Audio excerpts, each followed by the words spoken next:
Chers auditeurs de Méridien Zéro, bonsoir. Eugène Crampon au micro. Ce soir, une émission un peu particulière puisque nous sommes en direct de la grande soirée des Bobards d'Or, où vont être remises un certain nombre de trophées à des journalistes qui se sont montrés particulièrement performants en matière de désinformation et de bobards, comme son nom l'indique.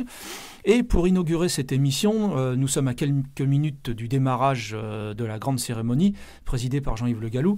Nous avons à nos côtés notre ami Arnaud Naudin, qui est un jeune réinformateur que vous avez l'honneur d'entendre souvent le matin, notamment dans l'équipe de Radio Courtoisie, et qui ce soir prendra la parole. Bonsoir Arnaud. Bonsoir. Bien, je voudrais vous poser la première question. D'abord, à quel titre êtes-vous là ce soir ? Alors, je suis là en tant que membre du jury pour l'édition 2012 des Bobards d'Or et plus spécifiquement chargé de présenter la catégorie radio, où nous allons présenter un certain nombre de personnages connus et d'autres moins connus qui, sur les ondes des grandes radios françaises, ont énoncé un certain nombre de mensonges ou tout au moins ont travesti la réalité de telle manière que il y avait une vision idéologique qui était où c'était de manière flagrante, il y avait un mensonge flagrant, il y avait un travestissement flagrant de la réalité. Est-ce que vous avez pu participer au vote ?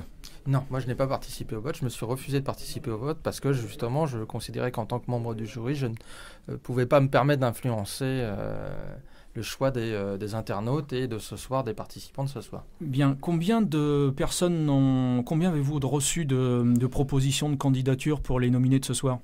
Alors on en a reçu beaucoup dans toutes les catégories. Après, le choix était assez difficile. La radio, on a eu quelques difficultés parce que maintenant ce qui se passe, c'est que la plupart des radios, y compris des radios comme RMC, BFM ou d'autres, sont retransmises maintenant en même temps sur des chaînes d'information. Donc il fallait trouver le bon angle.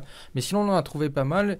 C'est souvent les mêmes thèmes, faut pas se leurrer. C'est-à-dire que c'est souvent un moyen détourné pour nous expliquer que l'immigration, 40 ans après, est vraiment une chance pour la France. Et c'est pas le cas ? À ça, je pense qu'on pourra démontrer que, en tout cas, l'immigration telle qu'on nous l'a imposée depuis un certain nombre d'années n'est certainement pas une chance et pour les Français et aussi pour les immigrés. Mais ça, c'est un autre débat.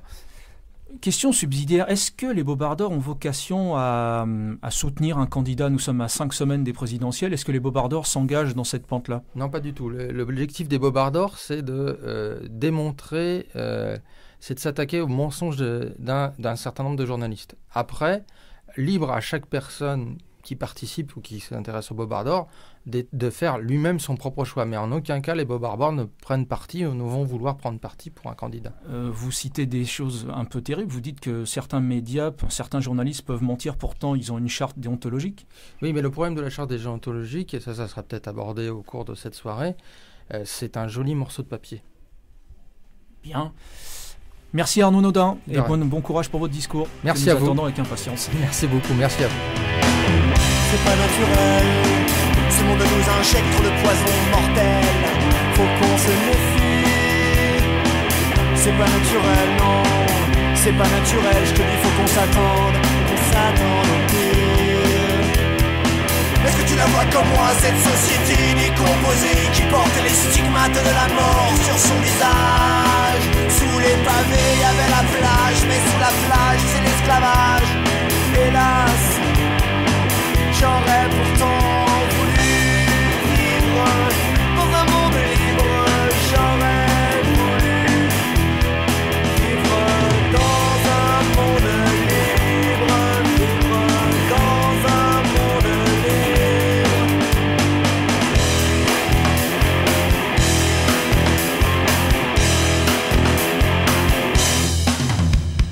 Globalisation, pas d'exception, pas question d'échapper au mâchoire. Tout doit devenir homogène. Tout doit devenir homogène. Plus de population indigène et de cristallisation de chair humaine. Ne nous laissons pas distraire. Chers auditeurs de Méridien Zéro, nous continuons nos aventures juste à quelques instants de la cérémonie, du démarrage de la cérémonie des Bobards d'Or. Et nous avons l'honneur d'avoir deux grandes figures de nos combats nationalistes à nos côtés dans le studio. Nous avons monsieur et madame Pinatel. Madame Pinatel a été longtemps élue, si mes souvenirs sont bons, en Picardie. Vous confirmez ? Oui, j'ai fait 2 mandats. J'ai fait 2 mandats en région Picardie, ce qui est évident quand on entend mon accent. Bien, bien. Et puis nous avons son mari, monsieur Pinatel, qui a fait les joies de la presse nationale, nationaliste pendant de très longues années. Moi, je vous ai découvert quand j'étais jeune militant dans National Hebdo. Qu'est-ce que vous êtes venu faire là ce soir, vous ? Je suis venu, je suppose, me dérider un petit peu. Les temps ne sont pas très gais. Et justement, les Bobards, c'est toujours une soirée agréable et amusante. D'accord. Voilà. Donc vous êtes un professionnel de la presse, vous avez bien côtoyé de nombreux journalistes. La désinformation, c'est un sujet qui vous a passionné, que vous avez regardé attentivement tout au long de votre carrière ? Je l'ai surtout constaté, oui, à plusieurs reprises. Vous pouvez nous donner les grands titres de presse dans lesquels vous avez crayonné ? Quelquefois férocement même. Oh là là, j'ai débuté à Dimanche Matin, c'était en 1954. Je travaillais à Combat, qui était un quotidien, qui était un peu le concurrent du Monde à l'époque. Après, j'ai travaillé aux Écoutes, Charivari, dans beaucoup de... Et puis ensuite, je suis rentré à Minute. Je suis resté à peu près 15 ans à Minute, à faire toute la dernière page de Minute. Et puis après, j'ai été viré de Minute. Je suis allé à National Hebdo. Et puis après, là aussi, changement, place aux jeunes, voilà. Et puis entre-temps, surtout, j'ai fait ma propre revue qui s'appelait Le Trait, que j'ai transformée ensuite en maison d'audition. C'est ça, ce titre pompeux qui cache simplement l'auto-édition, c'est-à-dire je m'édite moi-même et je m'en porte bien. Et puis là, j'ai publié une 40aine d'albums en tout. Voilà. Alors, quelques albums saignants. Maintenant, je continue sur Internet, justement. Très bien. Alors, donnez les références de votre site, si on peut aller vous voir. dessin-de-pinatel.fr. D'accord. Donc, vous verrez, pour ceux qui ne connaissent pas le trait de Pinatel, ce qui est dommage, allez y faire un tour, vous verrez, il croque de manière quelquefois très vacharde, mais comme on l'aime, les écuries de la République. Oui, mais je suis pas très vachard. Je suis de l'école de Sénep, moi. C'est-à-dire, c'est plus potache ce que je fais. Je suis pas quelqu'un de sérieux comme peut l'être par exemple Char qui est au contraire très mordante. Moi, c'est plus. J'essaie plus d'amuser les gens. Seulement, j'ai mes idées. Alors mes idées, forcément, elles passent dans mes dessins, on les voit. Mais c'est pas je suis moins un combattant ou presque un dilettante. Alors, Madame Pinatel, vous nous aviez rappelé il y a quelques instants que vous aviez fait 2 mandats au Conseil régional de Picardie. Est-ce que vous, par rapport à des prises de position que vous aviez prises précisément au nom de votre groupe ou au sein du groupe, vous avez assisté à des faits flagrants de désinformation dans la presse radio, télé, etc. Oui, bien sûr, bien sûr. On a, en particulier, là, c'était assez drôle. Quand j'ai été élue pour mon 2e mandat, il y avait une grosse action de la gauche parce que Charles Bort avait accepté d'être élu avec les voix du Front National, dont j'étais, et on a été très attaqués, etc. Alors, les attaques, on ne les a pas vues. Moi, une fois, pour le 8 mai, j'ai eu toute une bande de communistes avec des panneaux, Madame Fexy, vous n'êtes pas la bienvenue, etc. Et dans l'Union, ils n'ont pas dit, oui, le journal L'Union, ils n'ont pas mentionné que c'était les anciens combattants qui avaient fait fuir les communistes. Alors, voilà, bon, ça c'est des choses comme ça. On appelle ça de la désinformation par omission. Voilà, tout à fait. Bon, mais c'était... Vous savez, on fait un travail quand on est élu. Je dois dire que c'est... Nous sommes arrivés, notre groupe, à obtenir de Charles Bort, qui était le président, un certain nombre de points non négociables, entre guillemets, et en particulier, pendant les 2 mandats, Charles Bort président, les impôts n'ont pas augmenté en région Picardie, parce que c'était le deal qu'on avait, moyennant quoi on lui mettait pas trop de bâtons dans les roues. Et on avait un certain nombre de choses que nous avons proposées qui étaient refusées, mais qui a ensuite été reprises par Charles Bort, et dont nous ne tirions aucun bénéfice électoral, puisque personne ne savait que. Donc la presse ne relayait pas forcément vos prises de proposition, y compris quand elles étaient attendues par les électeurs. Bien sûr. Eh bien écoutez, merci à vous deux, merci pour tous les combats que vous avez faits pour les plus jeunes d'entre nous. Hein, nous sommes vos héritiers et nous en sommes fiers.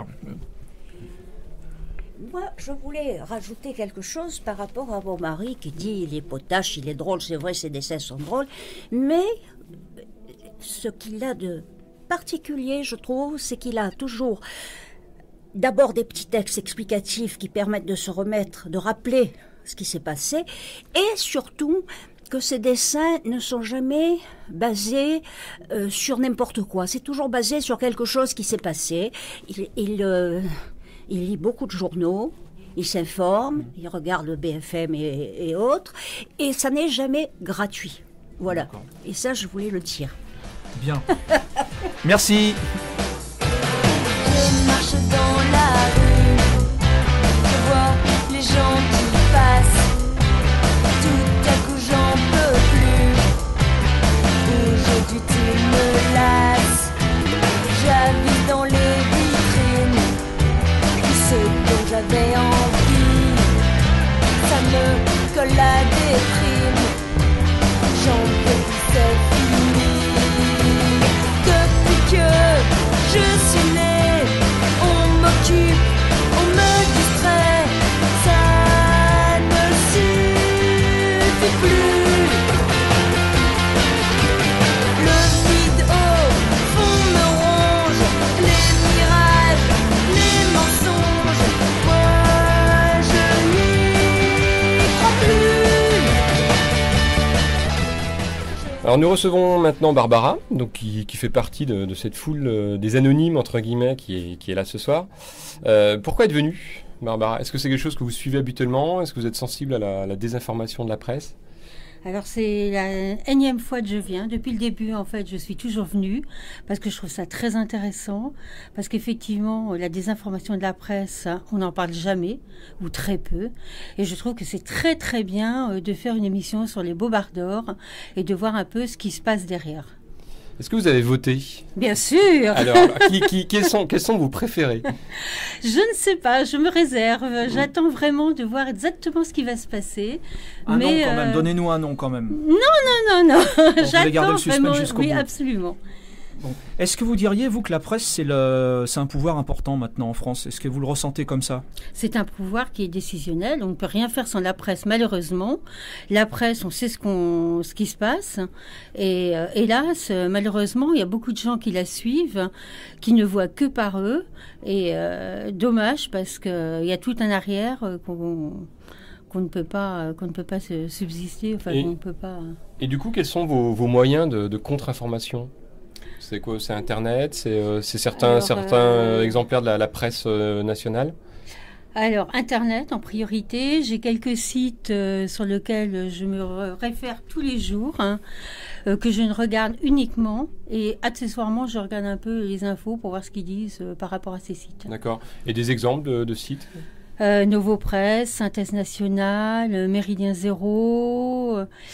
qu'est-ce qu'il y a encore que je regarde régulièrement? En presse écrite? En presse écrite. Est-ce que vous achetez des journaux, y compris des journaux de notre famille politique? Rivarol uniquement. C'est bien? Oui, c'est bien, c'est très bien.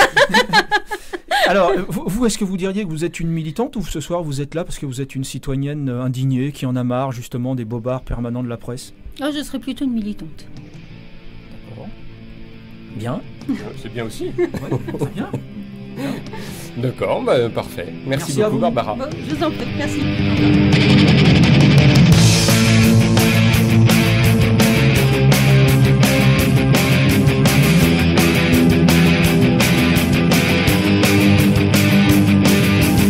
Le nez collé, les yeux rivés sur l'écran. Ils ingurgitent ce qu'on leur donne pour tuer le temps. La télévision est leur seule distraction. Le Jules catholique, leur seule religion.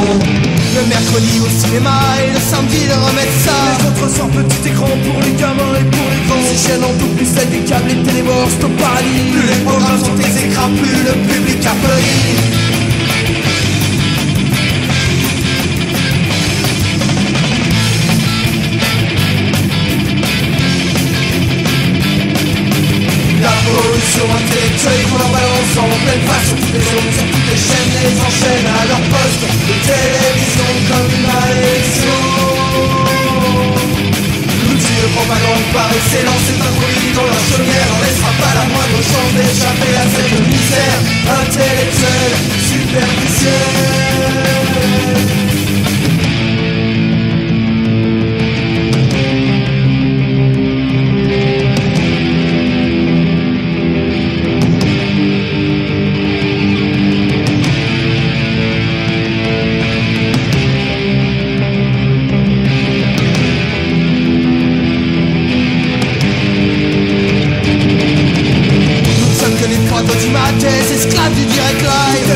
image obscène, bienvenue à l'école de la haine. Quand la nuit tombe, leurs yeux se ferment et la télé reste allumée. Et quand leur rêve, pas d'autres rêves, d'autres images anéantées. Bien, nous avons avec nous l'honneur d'avoir Camille Gallic, qui a été l'âme d'un journal qui nous est cher, le quotidien, l'hebdomadaire Rivarol, puisque vous en avez été la rédactrice en chef pendant 30 ans, 40 ans. Près de 30 ans. Près de 30 ans, 40 ans. Bien, Ne me vieillissez pas trop quand même, 40 ans. Mais j'ai collaboré beaucoup plus longtemps au journal, mais je n'ai eu de véritable responsabilité éditoriale qu'à partir de 73 et surtout 1983, après la mort de Maurice Gaït. Alors, le monde des médias, c'est un monde que vous connaissez bien. Pour autant, Rivarol a eu à subir les foudres du pouvoir. C'est un petit peu le b.a.-ba de la presse libre. Est-ce que vous pourriez nous raconter quelques anecdotes, quelques grands procès qui vous ont marqué tout au long de votre longue carrière journalistique ? Justement, d'un point de vue médiatique, si vous voulez, quand je suis arrivée au journal, la guerre d'Algérie était terminée, mais on avait énormément de procès relatifs à cette période. Nous avions été maintes fois poursuivis. Et notamment, nous avons été poursuivis et d'ailleurs condamnés pour avoir simplement repris un article du Méridional La France, qui, lui, n'a jamais été poursuivi. Mais la 17e chambre avait estimé que nous l'avions fait dans une intention maligne et de nature à nuire à l'honneur et à la considération du chef de l'État, donc de Gaulle à l'époque. Et je dois dire qu'aucun confrère n'a pris notre défense. Est-ce que Rivarol était l'objet de censure de la part du pouvoir à l'époque ? Nous avons eu, il a bien dû y avoir une centaine de numéros censure, c'est-à-dire qui n'ont pas été distribués. Plus d'une centaine de numéros ? Oui. D'accord. Et comment une professionnelle de la presse comme vous voit en fait l'évolution du paysage médiatique français ? Est-ce qu'il y a une nette dégradation ? Est-ce que finalement tout ce qui a été dénoncé ce soir par le biais des Bobards d'Or existait déjà il y a une vingtaine, trentaine, quarantaine d'années ? Ou est-ce que vraiment on est sur une pente qui ne cesse de s'accentuer et dans le mauvais sens ? Je crois que le bobard de presse, et notamment le bobardement de presse, comme disait mon ami ADG en temps de guerre, est aussi vieux que quand il y avait à Rome des proclamations sur les murs. Je ne me fais aucune illusion sur l'honnêteté des journalistes, en tout cas depuis Théophraste Renaudot. Il y a eu des scandales énormes. Enfin, l'attitude de la presse française, par exemple, pendant l'affaire de Madama, une partie de la presse a été scandaleuse. De même, pendant l'affaire Dreyfus, enfin, en n'obéissant pas du tout à une logique d'information, mais c'est une logique soit financière, soit idéologique. Alors, je crois que ça s'accentue, par l'ignorance des jeunes générations, qui évidemment, les vieux journalistes avaient quand même, il y avait des choses qu'ils n'osaient pas trop dire parce qu'ils savaient qu'ils avaient les éléments pour juger, et tandis que les jeunes générations ont été monstrueusement privées de base. Tout a été fait pour annihiler l'esprit critique chez les jeunes lycéens et chez les étudiants. Donc, ils sont beaucoup plus... les journalistes qui arrivent maintenant dans les organes de presse n'ont pas du tout les bases pour suivre la pente de ce qui se dit, de ce que dit l'AFP, de ce que dit l'idéologie dominante, sans du tout remettre en question. Est-ce que vous diriez qu'à certains moments, la presse s'est fait l'écho a été à la source de procès vous concernant, la presse en quelque sorte, elle vous a quasiment désigné à la vindicte populaire pour que des poursuites vous soient intentées. Ah ben bien entendu, et notamment dans cet interminable procès qui nous a été, et un procès absolument unique, qui nous a été intenté pour la fameuse interview de Jean-Marie Le Pen, qui date de janvier 2005, où il parlait de l'occupation allemande qui n'avait pas été particulièrement inhumaine en France du moins. C'est Le Monde qui, près d'une semaine, le journal a paru le vendredi, et c'est Le Monde qui, dans l'édition datée du mardi suivant, a lancé la Lali. Dernière question, vous avez largement collaboré, je crois, à un petit ouvrage qui vient de sortir ce soir, qui s'appelle « Les médias en servitude ». Quel est l'objet de cette plaquette que vous avez fait, de ce petit ouvrage qui fait une centaine de pages et qui résume bien aujourd'hui l'état de la presse, qui se trouve derrière, quels sont les mots d'ordre, etc. C'était une idée d'ailleurs de Jean-Yves Le Gallou,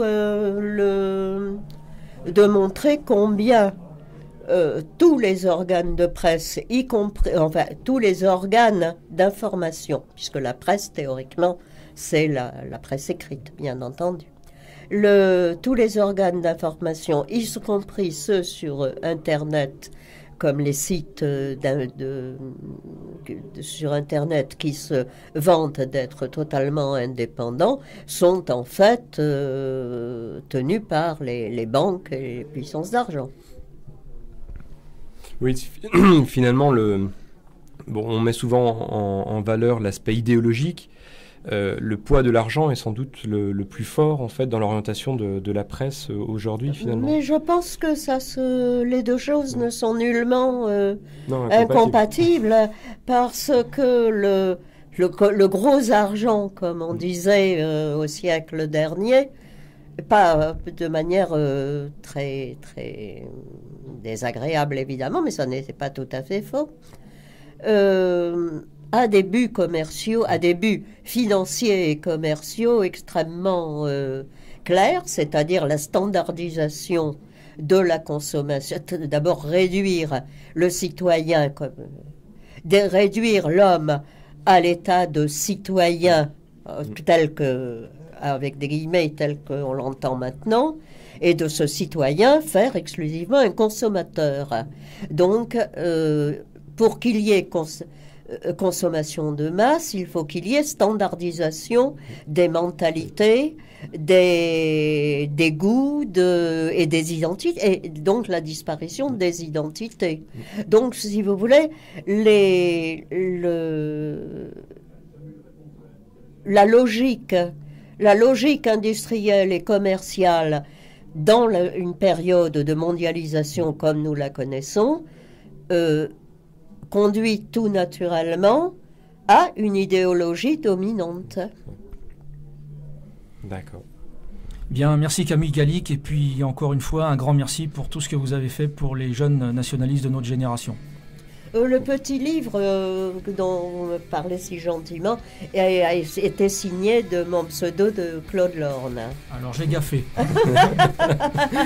Merci. Merci à vous. Menteurs et trompeurs, ces escrocs pour la une. Leurs poches sont remplies, moi je n'ai plus une thune. Leur sourire carnassier, leur tronche dans les JT. Leur discours préparé me donne envie de gerber.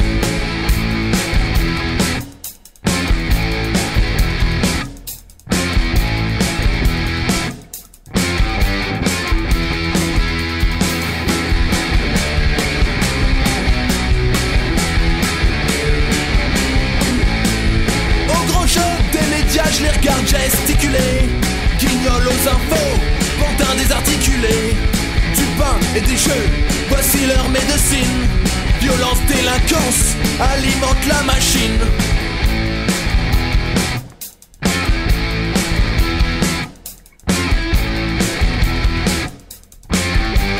Ils se nourrissent de mes peurs malgré moi.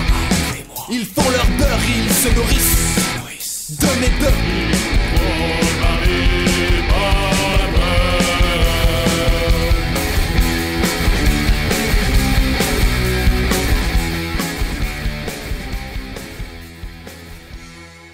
Alors toujours à la soirée des Bobardeurs, nous recevons maintenant René Schletter, donc qui occupe une place importante à Polémia, puisque a priori c'est vous qui gérez en fait le site et donc l'interface de la fondation.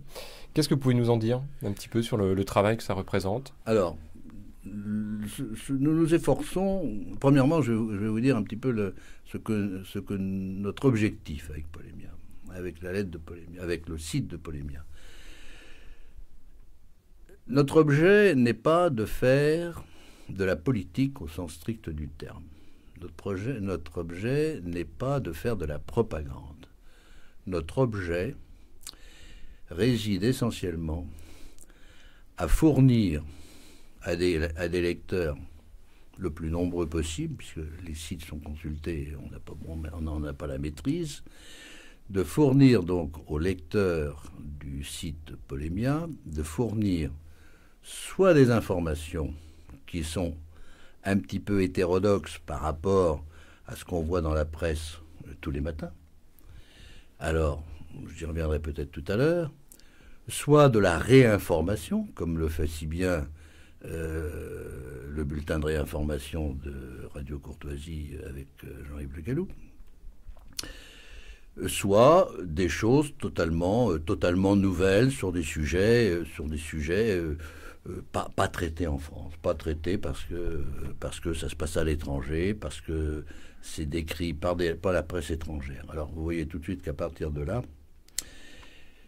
les sources sont nombreuses. Il y a évidemment la presse française, à partir de laquelle on relève des informations et qu'avec un petit peu de discernement, on découvre, on sent qu'il y a quelque chose de masqué. Hein. Donc, on essaie de retrouver dans d'autres éléments de presse, dans d'autres organes de presse, dans d'autres médias, mais surtout la presse écrite, je dirais, soit des confirmations, soit des recoupements. Bien.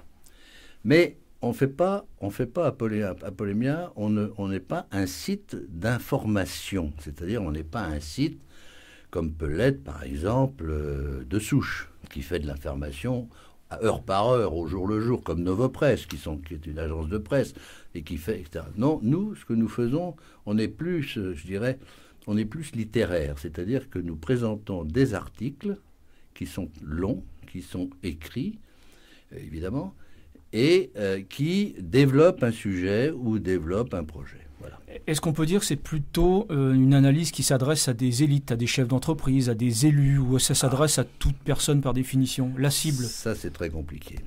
Parce que ce que nous essayons de faire, c'est l'éclectisme, de sorte à élargir au maximum notre audience.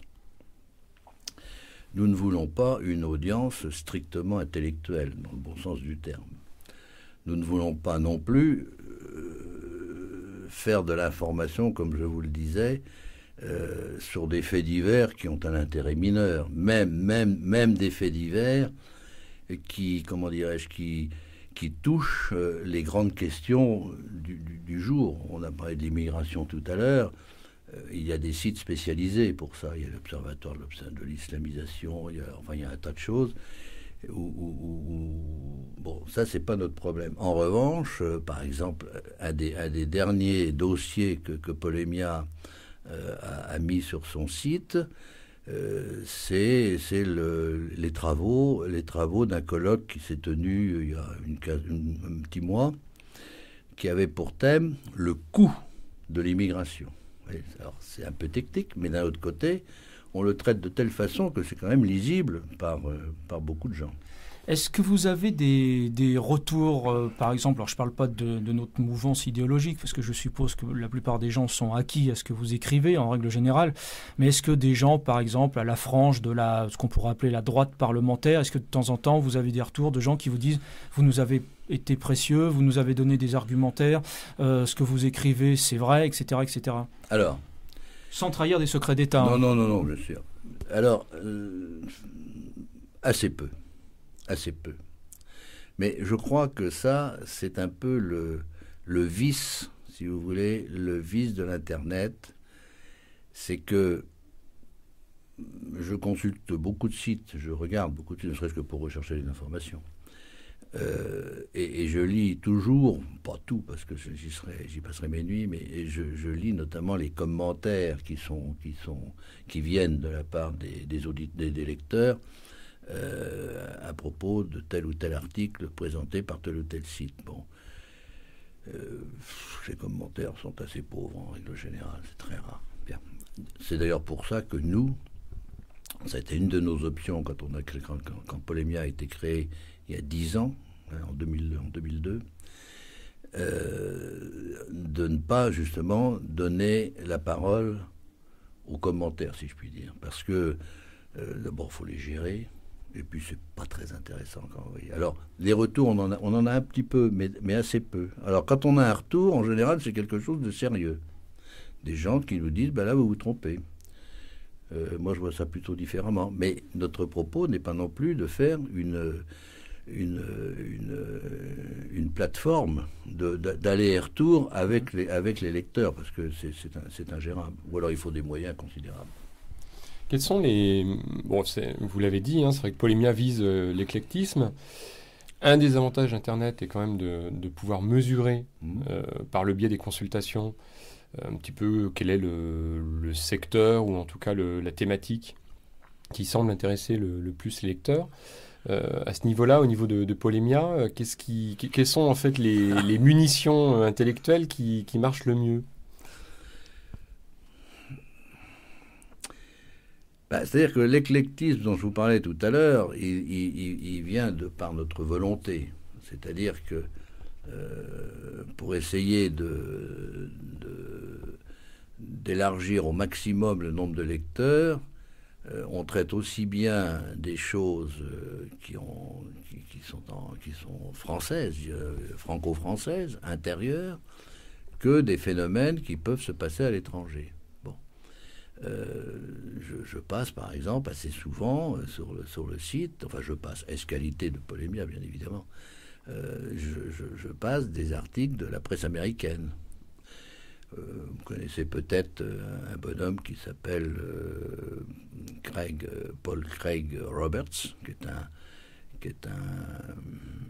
maintenant il est à la retraite, enfin il a été secrétaire d'État avec Clinton au budget, il a été professeur d'université, donc il a une vue, si vous voulez, bon, et aujourd'hui il est complètement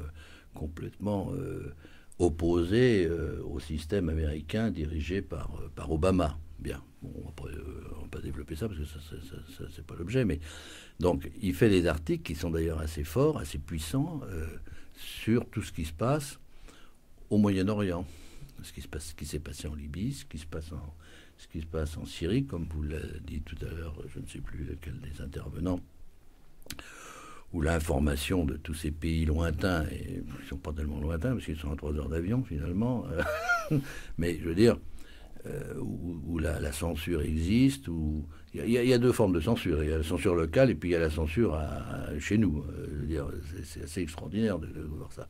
Donc, bon, mais voilà. Donc, voilà un Américain que l'on cite assez régulièrement. Vous voyez ? Alors, c'est un secret pour personne. Vous vous intéressez aussi beaucoup aux questions qui sont liées à la vérité historique. Est-ce que vous diriez que il y a à nouveau des fenêtres de tir dans la presse d'aujourd'hui où c'est pire que jamais? Il y a vraiment une vérité absolue qui est établie une fois pour toutes, et sortir de la tranchée en gants blancs et en pantalon rouge, ça demeure le casse-gueule absolu. Oui, mais je vais vous dire,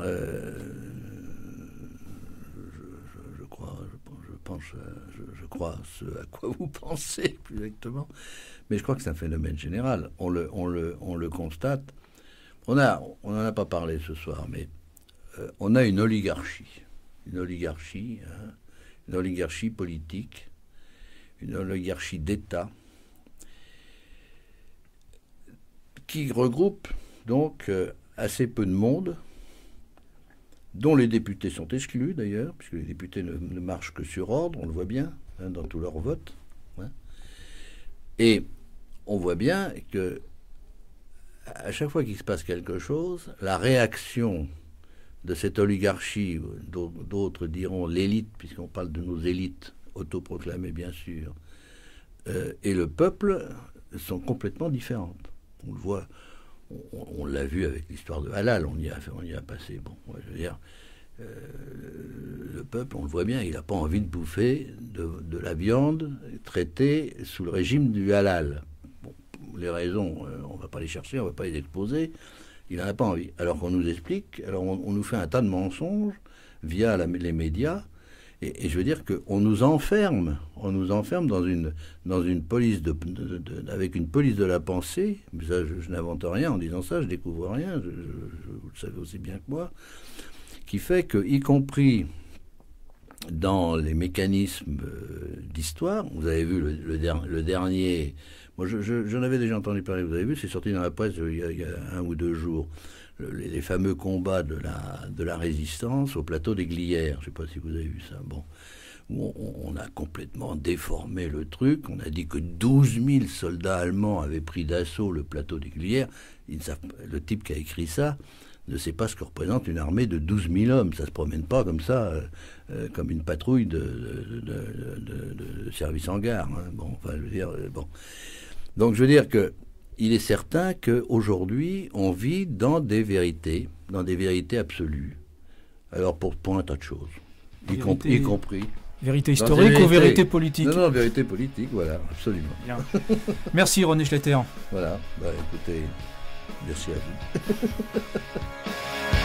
Comme un guide du savoir-vivre, comme le meilleur exemple à suivre, ils se sont fait enfermer, garçons et filles mélangés, pour les pognons et la télé, ils avaient tout à gagner.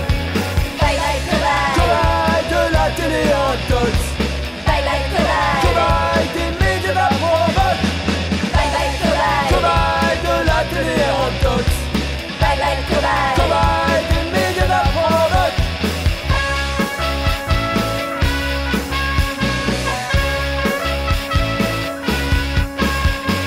Jour et nuit surveillés par les esprits intoxiqués, par un peuple asservi dont la télé remplit la vie. Pauvres victimes des médias, prises au piège comme des rats. bye bye cobaye, Cobaye de la télé en tots, bye bye cobaye, cobaye des médias la provoque, bye bye cobaye, cobaye de la télé en tots, bye bye cobaye, cobaye des médias la provoque.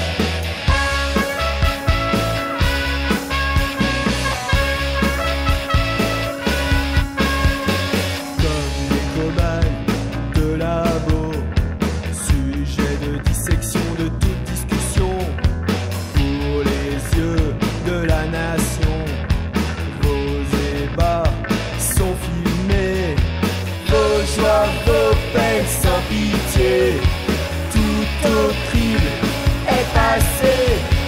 bye bye cobaye, Cobaye de la télé en tots, bye bye cobaye, cobaye des médias la provoque, bye bye cobaye, cobaye de la télé en tots, bye bye cobaye, cobaye des médias la provoque.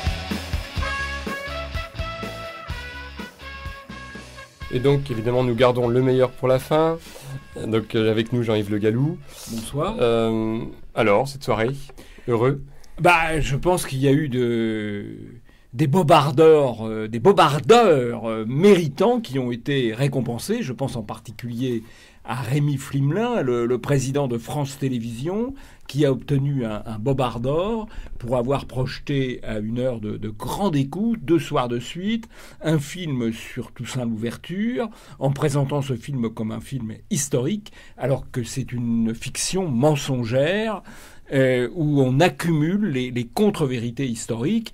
Je prends un exemple. Dans le film, on voit le père de Toussaint Louverture être noyé par son maître, c'est un esclave, il est noyé par son maître dans le film. Dans la réalité, alors ça peut paraître bizarre pour un esclave, mais c'est la réalité, il vit quasi centenaire. Voilà. Et il y a beaucoup d'autres contre-vérités majeures dans ce film, qui salit la mémoire d'un héros d'Austerlitz en l'accusant d'un meurtre qu'il n'a pas commis, et tout est à l'avenant. Et ce qui est assez stupéfiant, c'est que toute l'équipe de France Télévisions est consciente du phénomène, et le réalisateur du film a dit ben oui, mais il faut tordre le cou à la vérité historique par souci de vraisemblance idéologique. Je répète la formule parce qu'elle est, je crois, très symptomatique de la situation dans laquelle nous vivons. Il faut tordre le cou à la vérité historique par souci de vraisemblance idéologique.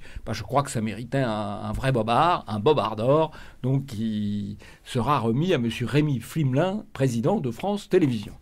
Voilà, sachez quand même que les gens qui payent leur redevance, France Télévisions utilise bien la redevance, parce qu'ils collectionnent les bobards. En 2010, ils ont eu un bobard de Poujadas, avec Poujadas, qui avait présenté comme une scène tournée en Iran des émeutes du Honduras. Bon, c'est quand même un joli bobard aux 20h. Et là, maintenant, c'est le patron de la chaîne elle-même, Monsieur Pfimelin, qui obtient son bobard. Franchement, la redevance télé est bien utilisée. Hein. Est-ce que vous avez déjà eu des retours des gens que vous avez nominés ? Oui, alors on a eu l'an dernier un retour d'un nominé qui est Monsieur Askolovitch, qui a été nominé pour des propos qu'il avait tenus sur le mariage gay et qui correspondaient là encore à aucune réalité. Et quand le bobard lui a été remis, ou que l'approche a été faite pour lui remettre le bobard, il a dit: la liberté d'expression, on s'en fout. Malheureusement, alors je dois vous dire que là on a joué un peu de malchance, parce que ça s'est compliqué. On avait une jolie femme pour lui remettre, donc on était plutôt sympa. Et puis il y avait une ou deux personnes avec elle quand même. Mais malheureusement, le gars qui devait venir avec la caméra n'était pas là, et donc ça a été filmé avec un iPhone, et ça n'a pas été vraiment exploitable, quoi. Mais tout de même, c'est assez joli comme formule de la part de M. Askolovitch, qui est tout de même un grand seigneur des médias. La liberté d'expression, on s'en fout. Voilà. Alors, la soirée de ce soir était bien sûr ludique, hein, vous l'avez rappelé. Une des phrases importantes de ce soir, c'était quand même cette citation d'Albert Camus, qui est que l'ironie est une arme contre les puissants. Oui. Et l'affluence de ce soir montre qu'en effet, les gens savaient qu'ils venaient pour s'amuser. Mais le fond est évidemment très sérieux, et cette affluence montre un vrai intérêt malgré tout pour cette question. Vous avez fini votre intervention par une annonce importante dont nous pouvons espérer qu'elle se concrétise.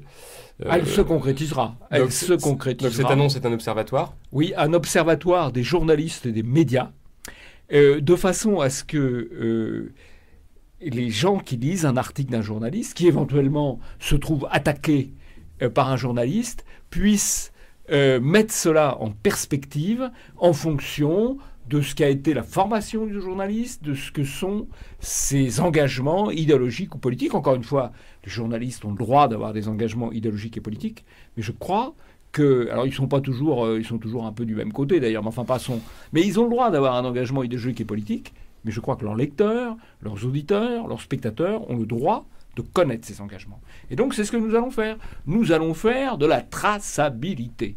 Nous allons organiser la traçabilité politique et idéologique des journalistes. On qualifie généralement la presse de quatrième pouvoir. Tout à l'heure, vous avez dit, vous, que c'était finalement le premier. Vous exagérez pas un petit peu tout de même ? Je crois que c'est le pouvoir sur les esprits. Alors, est-ce que c'est le premier ? C'est un pouvoir qui dépend bien sûr d'autres pouvoirs. Il dépend notamment des pouvoirs financiers, il dépend d'un certain nombre de lobbies. Donc, il est aussi un pouvoir qui est lui-même aussi en servitude. Hein. Mais je crois que c'est en tout cas un instrument du pouvoir, parce que c'est un pouvoir sur les esprits. Ce que disent les journalistes, ce que disent les médias, c'est ce qui rentre dans nos têtes. Et j'ai cité l'exemple d'Orwell. Dans Orwell, la télévision est allumée dans les domiciles. Mais aujourd'hui, c'est pire que ça. Il y a la télévision dans les domiciles, mais il y a la télévision dans les transports publics, il y a la télévision dans les commerces, il y a la télévision dans les restaurants, il y a la télévision dans les bars. Et quand la télévision est là, vous ne pouvez pas faire autrement que la regarder, puisque le cerveau humain est fait pour regarder ce qui bouge. Et donc vous regardez la télévision, et donc vous avalez la propagande idéologique et la propagande commerciale, la propagande publicitaire.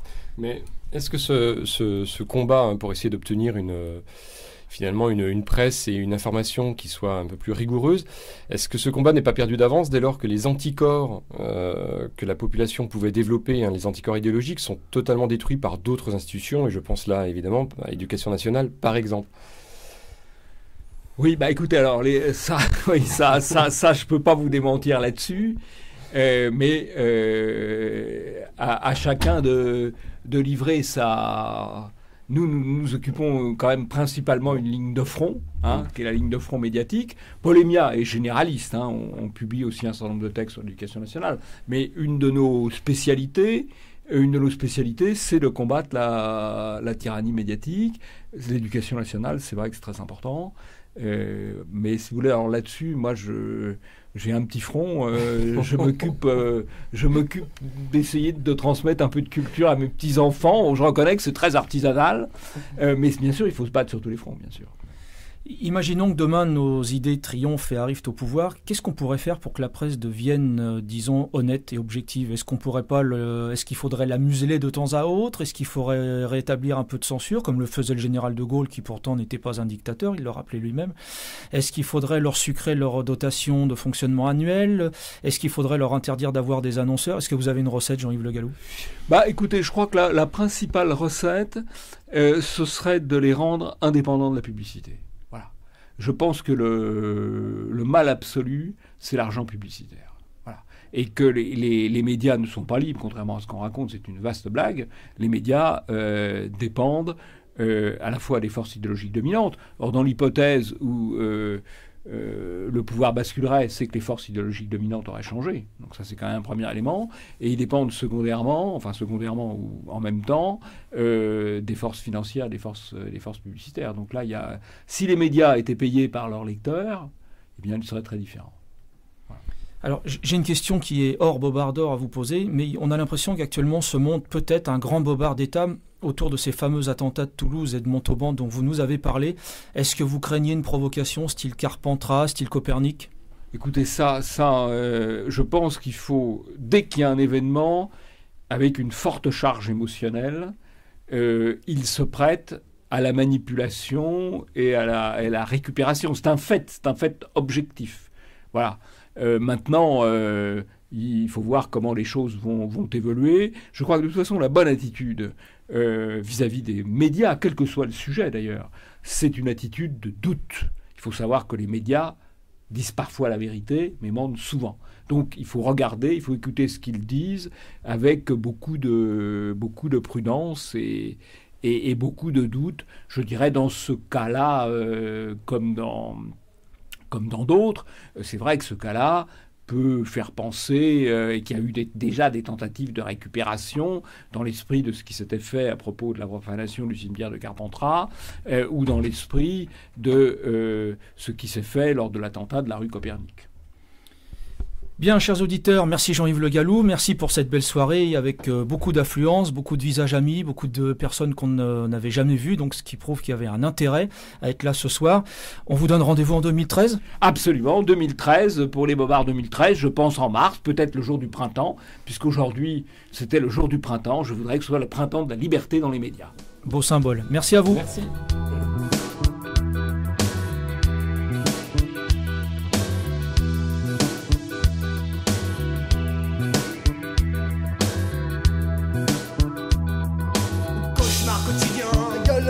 Sur vos écrans est un cauchemar quotidien.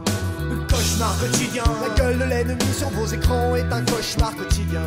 Chacun est à son poste sur le canapé, spectateur d'une minorité qui devient difficile à supporter. Journalistes, artistes et politiciens se relaient à l'antenne et vous donnent la haine. Journalistes, artistes et politiciens se relaient à l'antenne, c'est un cauchemar quotidien. Tous voudraient faire croire aux travailleurs et aux chômeurs qu'ils comprennent leurs problèmes, qu'ils rencontrent les mêmes, mais ils sont aux ordres des monopoles. Et le peuple en colère n'a jamais la parole. Il va s'exprimer spontanément dans un réflexe collectif. Cassez vos télévisions, cassez vos télévisions, cassez vos télévisions, cassez vos télévisions.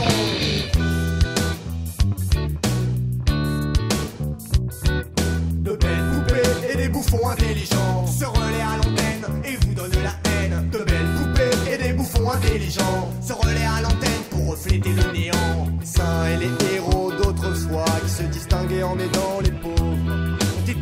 remplacés par des modèles plus confortables, des idoles méprisables. Vous n'en voulez pas? Non! Alors, cassez vos télévisions, cassez vos télévisions, cassez vos télévisions, cassez vos télévisions.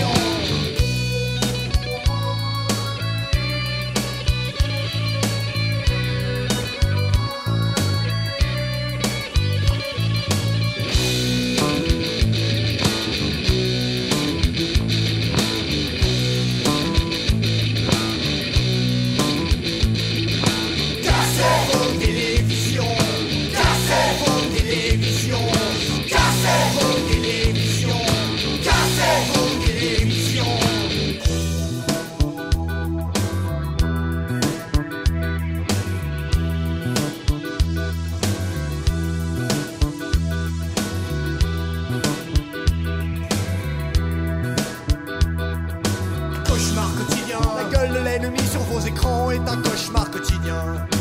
Cauchemar quotidien, la gueule de l'ennemi sur vos écrans est un cauchemar quotidien.